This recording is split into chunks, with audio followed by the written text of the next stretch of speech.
Welcome to the inaugural episode of Alas, Vine and Hitchens with me, Sarah Vine. And me, Peter Hitchens. And after the break, we're going to be discussing the first of our big questions. What the hell is going on in Europe? We know. Well, you know. I have no idea. Yes. Join us after the break.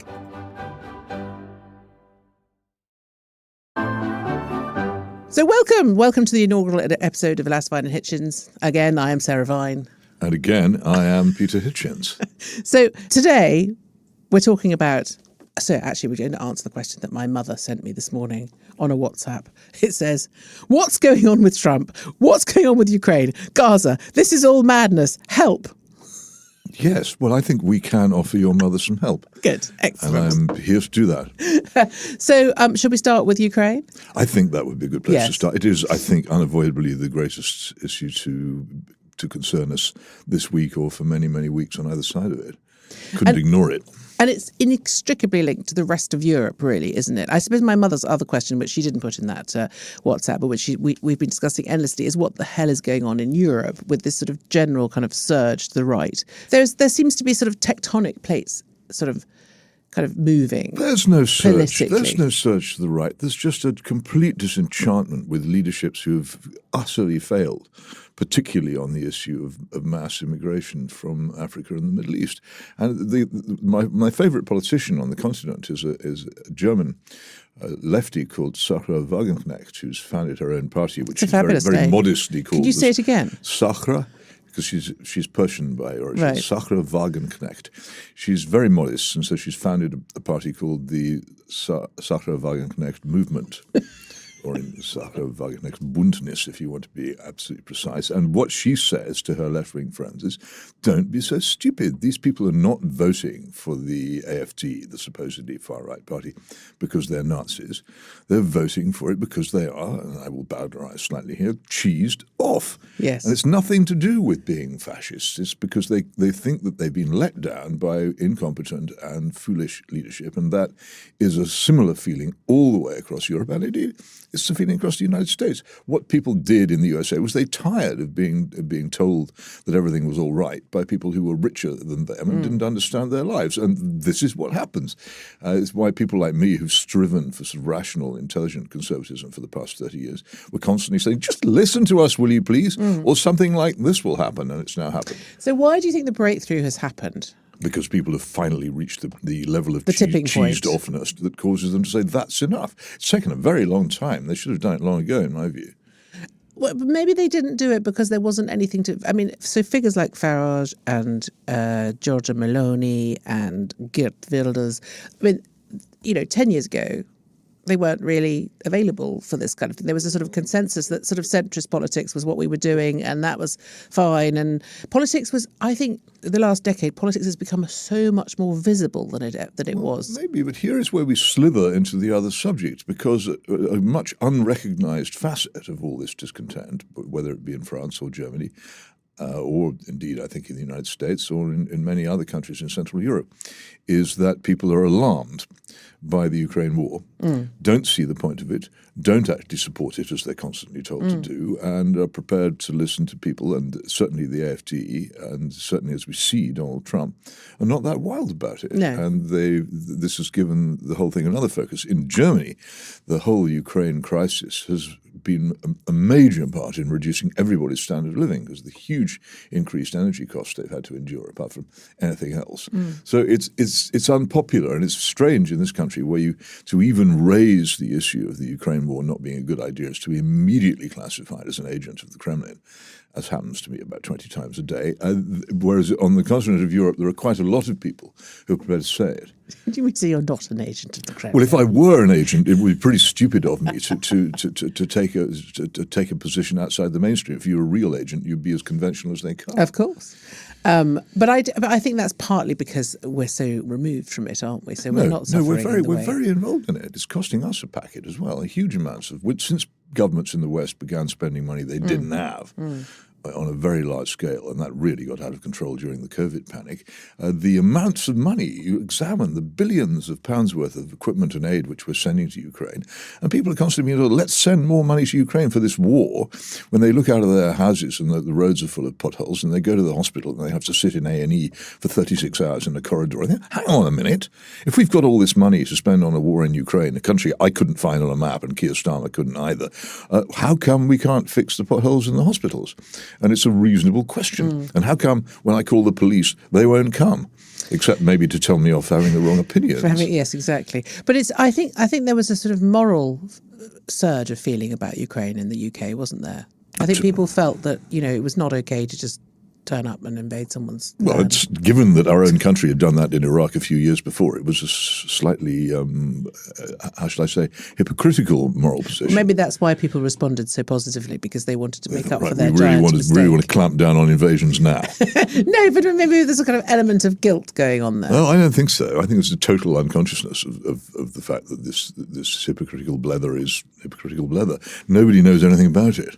My huge disadvantage for most of my life is that I know what's going on. Yes. And in any debate in modern Britain, knowing what's going on is a huge disadvantage. So wasn't there... Everybody else doesn't, and they think they know. Well, everybody just thought that Zelensky was a hero. Zelensky I give Zelensky a great deal of credit. I've never attacked him, and I won't. He's comported himself, I think, in a very dignified and courageous fashion. And I don't have anything against him for doing that. As a leader of his country, he's done all that he could, and why shouldn't he? But the thing to remember about Volodymyr Zelensky is that he first was elected as a peace president. And everybody forgets about this. He came along and said, what we need to do is get peace. And he was almost immediately torpedoed and rocket bombed by his own political class, by his predecessor, Petro Poroshenko, and by the, how shall I put it, not very nice people who dominate politics in the west of Ukraine, the ones who like putting SS symbols on their military uniforms. And they claimed that his peace deal was a capitulation, a term you'll always hear when anyone discusses peace in Ukraine. And they destroyed it and left him sitting there. And the Ukraine was then, in my view, used by the United States as a battering ram against Russia, which stupidly responded to provocation. If this goes back to the days when I used to go to public houses, there's a basic rule in life. If people are trying to provoke you, the most important thing to do is not to be provoked. The Russians were provoked.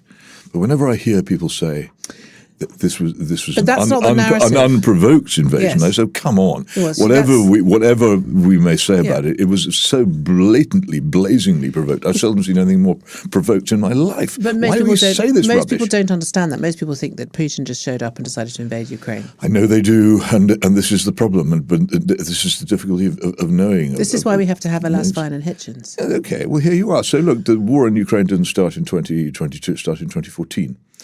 And it started with a violent mob putsch against the very unpleasant but nonetheless democratically elected President Viktor Yanukovych. Now, who arranged this putsch, I wouldn't like to say because I have no direct evidence of it.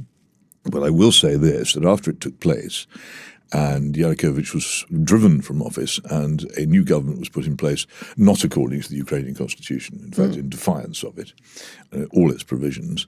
The United Kingdom and the United States, both of them constitutional law-governed countries, condoned this putsch and accepted its outcome. So whether they just did this because they felt like it or for some other reason, I wouldn't like to say, but they definitely condoned it. And these are exactly the same people who, when a mob tried to overthrow the American government after Trump was defeated in his second election, rightly condemned that mob because they could see that it's a disaster for the future of law-governed democracy if you allow government to be swept aside by mobs. That's what happened. And then a war broke out in the east of Ukraine, in which the Ukrainian army attacked areas in which Ukrainians lived. And this is largely unknown again in the West, and it caused an awful lot of grief and bitterness in that part of Ukraine where Russian speakers generally live, and it ultimately, I think, divided the country. But we could sit here for 3 hours. I could give you a tutorial on the origins of this. I used to go on holiday in Ukraine when I lived in Moscow. My father had a Ukrainian girlfriend at one point. Well, it's quite possible to do. I seem to remember he bought her a flat in Yalta. Well, Yalta is a beautiful setting, though the Soviet regime rather spoils I it. think But it's destroyed not. It's a fascinating part of the world. And here's another small point which I mentioned to you because it is vital in understanding this. Ukraine was at the center of the First World War and of the Second World War. It is a crucial piece of strategic territory, and it is always fought over. And sometimes it's fought over by huge armies sweeping east and west. Sometimes it's fought over by people somehow or other arranging for the overthrow of governments they don't like, or sending money and arms to rebels who they do like, or all kinds of methods are used. But it's always been contentious until, interestingly enough, about the middle of the century when the Second World War came to an end, it was uncontentious. And somehow or other, between 1991 and 2014, it became contentious again. I think the people who made it contentious in that time were largely an American foreign policy faction. And they made it dangerous, and we're now paying the price for that. And what Donald Trump has discovered is that there is another current in American foreign policy that always has been. It's called America First, and it doesn't involve stamping about in other people's countries. It involves putting America first. And he just looked at this war and he thought, what is it for? Why are we doing it? Why are we spending all this money? Why are all these people dying for nothing? And I have to say, why are people dying for a mistake, as John Kerry said of the Vietnam War? And I don't like Donald Trump in any way. But he's right about that. But on that, he appears to me to be right. Yeah, no, and I think a lot of people feel that way. I mean, it's not achieved anything really, has it, in terms of... It's made it worse. Yeah. And Ukraine, from 1991 to 2014, Ukraine was a fairly corrupt, not very well governed, but reasonably prosperous and happy and contented country in which people lived side by side of different ethnicities and languages. And since 2014, it's no longer any of those things. And I think even if you could come to an arrangement, which I favour because I don't think people should benefit from invasions. You shouldn't be able to get territory by invading it. But if you actually put the Don Basin and Crimea back into Ukraine, I think the people in the rest of Ukraine would never be able to get on again with the people living there, and the people living there would never be able to get on with their co-nationals in the west of the country.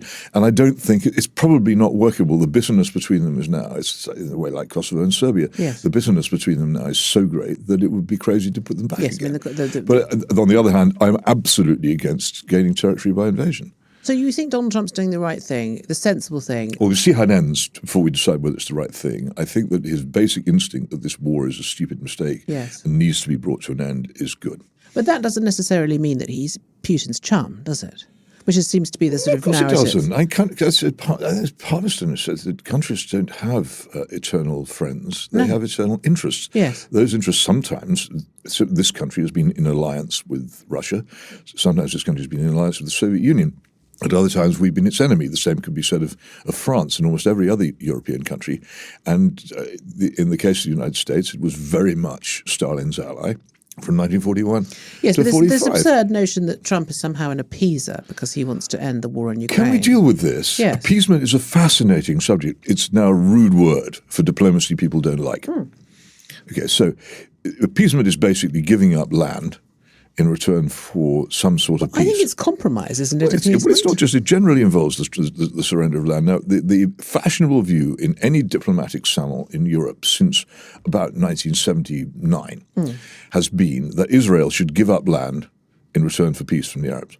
That is appeasement, but it's popular. People think it's right.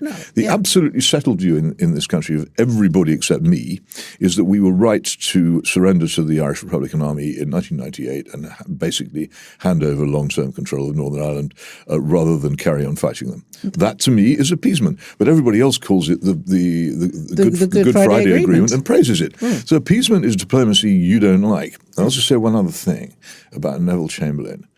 Quite rightly, Stephen Glover has drawn attention in the Daily Mail this morning to the fact that Neville Chamberlain actually spent huge quantities of money in the 1930s building up Britain's defences before the war.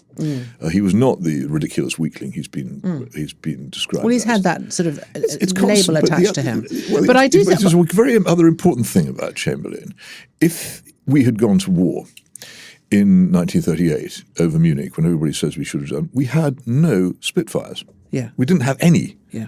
The production lines in I think Southampton had only just opened, and we had also not by any means completed the chain home radar system which defended our southern coast, nor was the Navy ready in the way that it was for Dunkirk in 1940.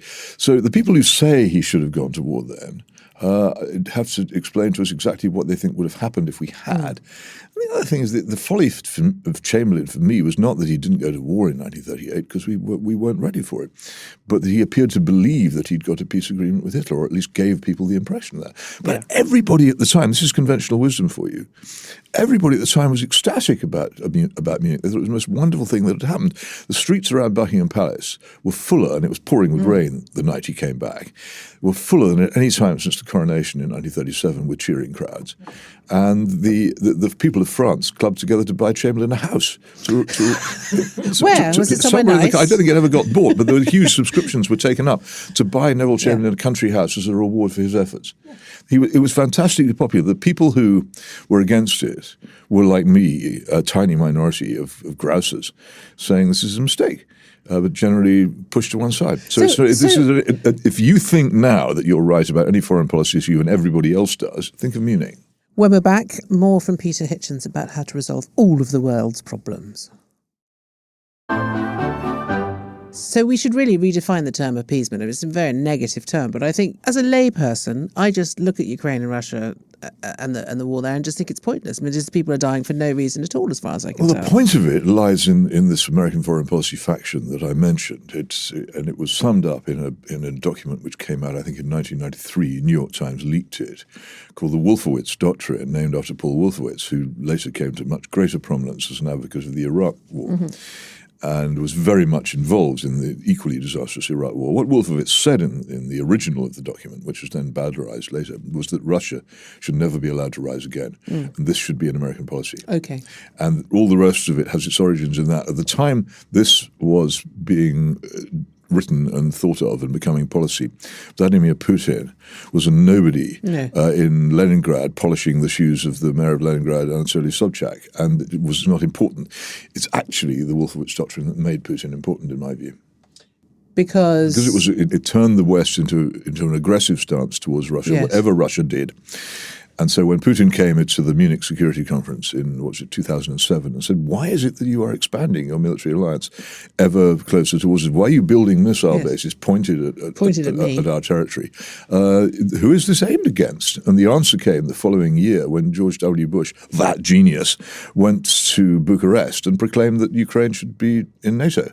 And that you couldn't really have delivered a more total slap in the face to say, hang on, isn't it time we discuss this? So incredible series of events. And if there are ever any historians, there'll probably be Chinese who summarize this 100 years from now. They will look at those two events and they will be amazed that one followed the other. So are we saying that Trump's policy is very sensible and that actually he's a bit of a visionary in that respect? No, I wouldn't call it. What do you think his motives are? Trump really? I mean, man. It's just money, right? Trump is a cunning man. Of course, he's interested in money. Yeah. He was also interested in bargaining. Because wars are expensive. He enjoys bargaining for its own sake, as in the famous art of the deal. But this is a man that thinks we can resolve the Middle East problem in Israel and Gaza by turning Gaza into a kind of holiday resort. Does he really think that? Is that what he thinks? I don't know. I'm told that in The Art of the Deal, which I have not read, but people who have tell me that what he does is you take control of any negotiation by saying something outrageous, and then you thereafter dominate the conversation. You don't necessarily have to mean it when you say it. But in the case of Ukraine, he's spotted something which a lot of people haven't worked out. Two things, actually. Thing one, as Dr. Seuss might put it, thing one is that Zelensky himself cannot negotiate peace. If Zelensky negotiated reasonable peace, he would immediately be overthrown, or perhaps worse. He couldn't do it, so he needs. Why can't he do that? Well, because the political elite of Ukraine won't take responsibility for it. They do not want to take responsibility for what will undoubtedly happen. It will be deeply unpopular, especially with the ultra-nationalists in the West. And they are horrible, fearsome people, and you don't want to be on the wrong side of them. So he can't do it. So it's a favour to Zelensky to bypass him, in my view. And if he's sensible, he's probably quietly grateful for it. He doesn't have to take responsibility. He can now be a hero in safety, saying I won't capitulate, and then he's just pushed to one side by Trump. Putin also can't make peace on the terms that Zelensky would want, because that would destroy him. So it needs an outside force to bring this about. Thing two is this: it's very interesting that this war was only possible because Ukraine isn't in NATO. If any NATO country had been used in this fashion as a battering ram against Russia, which is how I view it, then if a NATO country goes head-to-head with Russia with armed force, you're on a very short path to nuclear confrontation. It's precisely because Ukraine wasn't in NATO that it could fulfill this role for those in the United States who I think wanted to give Russia a hard time. And that was why we were right to resist. Well, the military engagement. It was hubris. It was overweening arrogance of the Americans to think that they could move that far east and not cause trouble. If the Americans had lost the Cold War, the equivalent of what happened to the Soviet Union would have been that America would then probably have been so weak it had to give up all the territory it stole from Mexico in 1848. So San Diego, the principal Pacific base of the U.S. Navy, would have become a Mexican naval base, which is roughly the equivalent of what's happened to Sevastopol in current terms. If this new expanded Mexico had then joined a military alliance with the Soviet Union against the United States, what do you think the Americans would have done? I think they would have reacted pretty unfavorably in many, many ways. So it's ridiculous to push your military forces up against the borders of any major country and not expect something to happen. The whole history of England up till about the Union of Crowns is of constant conflict between England and Scotland over Scotland's flirtation with the French. We weren't having it. We would not put up with it. Every time Mary Queen of Scots sent a letter to Mary of Guise, it was trouble. And we didn't put up with it any more than we put up with it when foreign powers started intervening in Ireland. It's not unusual. It's nothing. It's not ideological it's for people to behave like this. But Trump seems to have this idea that he doesn't really want any agency in Europe. He sort of wants out, doesn't he? Well, no. I think is that why Europe is founding? And what do you think about this idea of a sort of European army? Well, what's it for? I know. One of the things at the beginning of this whole war, when the Russians mounted their chaotic, crumbling invasion, there were two views which combined. One is the Russians are this terrible, frightening, brutal, expansionist power. The other is, look at them. The little Ukrainians are creaming them. They're blowing up all their tanks and killing all their soldiers and driving them backwards. Both of those things cannot be true. No. And the second one is true. And I used to live and work in Moscow in the 1990s, and I had a very fine translator and fixer called Igor Monichev, whose father was a Soviet nuclear submarine captain. He understood the Soviet military and everything else. And some years afterwards, after the Soviet Union had fallen and Russia had decided to have its first big military parade in Red Square post-Soviet, I went back and stood with Igor looking out as this parade went by. It was quite impressive to an untrained eye. These things had been freshly painted and all the uniforms had been dry cleaned. But at the end of it, Igor turned to me and said, "What did you think of our display of strategic scrap metal?" I love it. That's brilliant. Yes, well, Igor used to translate, I'm afraid, in defiance of copyright laws, the detective stories of P.D. James into Russian. Very good. One of my proudest presents is Igor also translated The Spy Who Came In From the Coal into Russian legitimately, and I have a copy of that. Oh, okay. It was the last thing he gave me before he died. Oh, he's dead, sadly. I'm afraid so. But so Trump seems to think that he wants out of Europe, but does he really want out of Europe? He doesn't want out. He just doesn't. I don't think he wants the level of engagement that we have. It's actually there's rationality here. But withdrawing from NATO. Well, NATO. Why does NATO still exist? In my view, NATO was an incredibly successful alliance. And it was also, interestingly, rather disliked by the people who now claim to be in favour of it. When I was living in Oxford in the early 1980s, there was great, you may remember the great row about stationing cruise missiles in Britain and Green and Common and all the rest of it. Yes. I thought it was all bilge. I thought we had to have the cruise missiles there. I understood that there was a reason for it, which I won't discuss here, but there is. And I had friends at NATO, and I got them to get hold of NATO stickers I could put on my car so I could drive around Oxford annoying these idiots. And I was sort of NATO policy, an absolute NATO keenie. And then when the Cold War ended, I asked my NATO friends, what exactly is it? And they said, no, that's what's worrying us. I mean, in those days, NATO, if you went to the headquarters in Brussels, was in a building a bit like a comprehensive school in a rundown, say, English city. Breeze blocks and blue lino and everything improvised and tinny. And then suddenly it rose again. This enormous. Have you been to the NATO headquarters in Brussels? It looks like a spaceport. It costs billions of dollars. It's absolutely. Who paid for it? The Americans? Well, I imagine we did, and everybody, every taxpayer in every NATO country, but the richer countries more. And it also had been a defensive alliance. The whole point of it is you come onto our territory, then the next thing you know, you're in a nuclear war with us. That was the basis of it, and it was credible because it was limited. And then suddenly it began to expand wildly and to have a completely different purpose. It became aggressive. NATO, it became a sort of mini United Nations with no Russian veto. Exactly. This was shown when NATO bombed Yugoslavia in 1999. I don't know if you've seen, it's quite a good series by Katja Adler on the Balkans on the BBC at the moment. No, I haven't seen it. Part of it is a very interesting visit she makes to Belgrade, and they've kept unrepaired the buildings, including the TV studio, which NATO bombed, in which quite a lot of civilians died in that. It's worth seeing for that alone.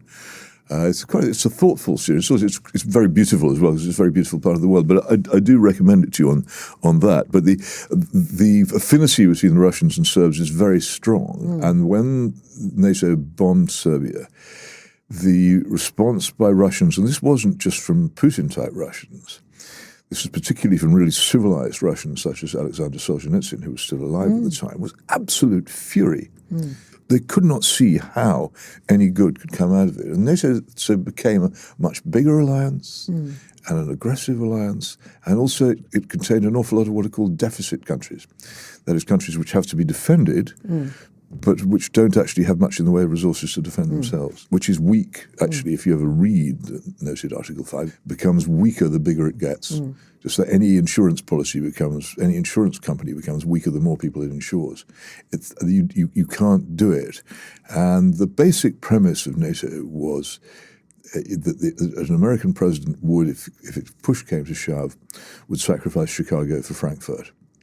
And people always wondered, would they? No. Would they if it happened? Well, now an American president has got to sacrifice Chicago for Frankfurt, Vilnius, Tallinn, Warsaw, you name it. Huge numbers of other places which previously were not covered. Is it credible? Guarantees are only worthwhile if they're credible. And this country has a very bad history of giving guarantees it doesn't fulfill, notably the one we gave to Poland in 1939 and did nothing to fulfill. So if we're thinking that we're having a sort of general reset, America's having a reset, Europe's having a reset, what do you think that should look like? What it should look like would be a recognition by the elites of Europe, and particularly the European Union, and above all Germany, that the European Union has gone too far in suppressing particularly the conservative instincts of these people who should be allowed to express them. And the worst instance of this was the cancellation of elections in Romania a few months ago. The wrong person looked as if he'd win, and the election was basically cancelled. So the unconcealed delight, I thought, of Brussels. I think it's pretty clear to me as well that Brussels absolutely hated the former government, the PIS government in Poland, which was recently chucked out an election because it was too conservative. And they can't stand Viktor Orban in Hungary. Again, I don't actually like the PIS in Poland or Viktor Orban. But it's not your choice. But it's not the choice of Brussels. It's not my business in a way. If the Hungarians like them, and again, the Austrians keep electing very conservative. And this is what comes back to what you said in the beginning, which is that people are just cheesed off with being told what to do. I mean, it's very similar to Brexit, really, isn't it? The problem really is that the conservatism as a political force is so limited. It can talk reasonably about mass immigration, which it's against. Though, as Giorgia Meloni has found in her time in Italy, despite being supposedly, everybody said she was a terrible fascist, as soon as she came to office, she turned into a normal politician because actually she didn't have the power to do very much about it. But I think the thing is, with all of these movements and all of these sort of upsurges of grassroots feeling, the danger is that they end up going too far. Of course. And they end up sort of making a hash of it. I mean, that's what happened really with Brexit here, which is that people voted for something and then the whole thing was so badly handled by the Conservative government Well, they voted for one thing, and they got another. Exactly, and you worry that you get the AFD and all, and they're sort of voting for one thing, but then it turns into something that's a little bit more insidious. Possibly, but in any case, any serious country would benefit by having adversarial government, such as we used to have, and have sort of stopped having since the Blair years, where you alternate between different governments within a reasonable spectrum, and you live in the inch between them, and they learn from each other, and opposition becomes government, and so is listened to by government, and so has an effect on government while it's opposing. It's a fantastically good system, which amazingly people seem to want to get rid of in favour of proportional representation. I can't think why, but to have it, you need to have both a serious party of the left, and a serious party of the right. I would say to encapsulate it in this country, what we haven't got at the moment is a serious party of the right. We haven't got either. We've got two Blairite parties, and what we should have is a Daily Mail party and a Guardian party. That's a good idea. Peter Hitchens party. Would you be the Prime Minister party of the Daily Mail party, do you think? Or would you be Foreign Secretary? No, I don't want to be Foreign Secretary precisely because this country no longer has it's not a major power, and it's a nice job if you want to travel around in airplanes a lot, which I don't, and make speeches, which I don't, but it doesn't have any impact. What the most important form of power, and this is both for nations and for individuals, is the power to stop other people messing you around. This is the power worth having. This is the power this country ought to have. It's the power European countries ought to have. Don't let people look at you and think, we won't mess around with them. They're well defended. Their government is popular and democratic and well supported. It's a stable country, very, very hard for us to send people into and destabilize and cause putches in. Leave them alone. Be that country. Is there any country that meets those requirements? France, to some extent. I would not mess around with France. I'm a great admirer of French basic ruthlessness. You don't annoy them. You certainly wouldn't mess around with French farmers. They will come back at you, and it will hurt. And basically, I am a Gaullist. Really, ever since I read Julian Jackson's fantastic biography of Charles de Gaulle, I've been more so than I ever was before.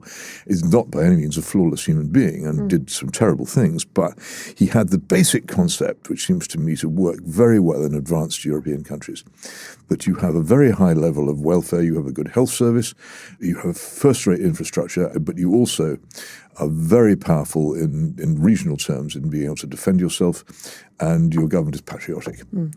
And that seemed to me to be the ideal combination. I'm amazed that no party of that nature has ever grown up in Britain. No, and I have to say, when I was watching Trump with Macron the other day, Macron was, he was in a different league. Well, yes, he's a good actor, Emmanuel Macron, and he knows that if Trump shakes your hand, you grip his hand harder than he can grip yours. He knows all that kind of stuff. But any French president is the Sun King, because that job, designed by de Gaulle, pulls power into its holder. And he can then project it. He basically has, if you go out into the world, particularly the United States, as a French president, you're coming against the American challenge, le défi américain, and you're showing that France can still keep its head up in the presence of superpowers. And he has the spirit of de Gaulle inside him. We don't even have an office of that kind, so we can't do it, and nor are we that kind of guy. We grovel with the Americans all the time. This ridiculous pursuit of a special relationship which no one in America has ever heard of. Well, and also was something that happened 35 years ago. The American special relationship is with Israel. It's not. Exactly. Well, thank you. That's explained everything to my mother. Well, thank you for listening to the first episode of Alas, Vine and Hitchens. I've been Sarah Vine. Not very much of me, because it was Peter Hitchens' special subject today.